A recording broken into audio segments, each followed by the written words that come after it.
વહેલી સવારથી વાતાવરણમાં પલટો આવ્યો છે ત્યારે વિરમગામ માર્કેટ યાર્ડની બેદરકારીના કારણે થઈને પાક પલળ્યો હોવાના દ્રશ્યો સામે આવી રહ્યા છે। વિરમગામ માર્કેટ યાર્ડમાં વરસાદી પાણી ભરાઈ ગયા છે અને માર્કેટ યાર્ડમાં ડાંગર, એરંડા અને ઘઉં જેવો પાક પલળી ગયો છે।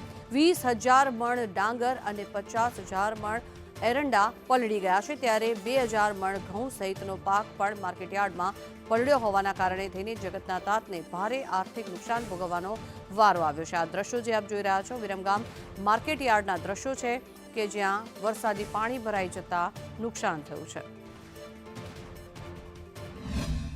હવામાન ખાતાની આગાહીને લઈને સમગ્ર ગુજરાતમાં ઠેર ઠેર જગ્યાએ કમોસમી વરસાદ ખાબક્યો છે। આપ જોઈ શકો છો, હું તમને દેખાડવા માંગીશ કે જે વિરમગામ એપીએમસી જે માર્કેટ યાર્ડ છે તેમાં વહેલી સવારે જે વિરમગામ પંથકમાં જે વરસાદ ખાબક્યો જેના કારણે વિરમગામ જે એપીએમસીમાં જે ખુલ્લામાં જે ઘઉં, ડાંગર સહિત જે એરંડા સહિતનો જે પાક છે તે ગઈકાલથી જે લેવાની વ્યવસ્થા ચાલી રહી હતી, પરંતુ થોડો ઘણો જે માલ જે આપ જોઈ શકો છો જે ખુલ્લામાં પડ્યો છે તેને તાટપત્રીથી પણ ઢાંકવાનો પ્રયાસ કર્યો છે, પરંતુ એકાએક જે વરસાદ ખાબક્યો જેના કારણે અત્યારે હાલ એપીએમસી માર્કેટમાં કમોસમી વરસાદી પાણી ભરાયા છે અને બીજી બાજુ અત્યારે વેપારી દ્વારા જે ખુલ્લો જે માલ છે તેને ઢાંકી અને બીજી બાજુ વરસાદી પાણી જે છે તેને નિકાલની પણ વ્યવસ્થા અત્યારે હાલ કરી રહ્યા છે। બીજી બાજુ વિરમગામ શહેરમાં અગાઉથી જ અત્યારે ડાંગર, કપાસ સહિતના જે પાકો છે તેની પુષ્કળ પ્રમાણમાં આવક જોવા મળી છે। બીજી બાજુ ખેડૂતો કુદરતનો જે આફત છે તેને લઈને અત્યારે મોટા પ્રમાણમાં અત્યારે નુકસાનની ભીતિ સેવી રહ્યા છે।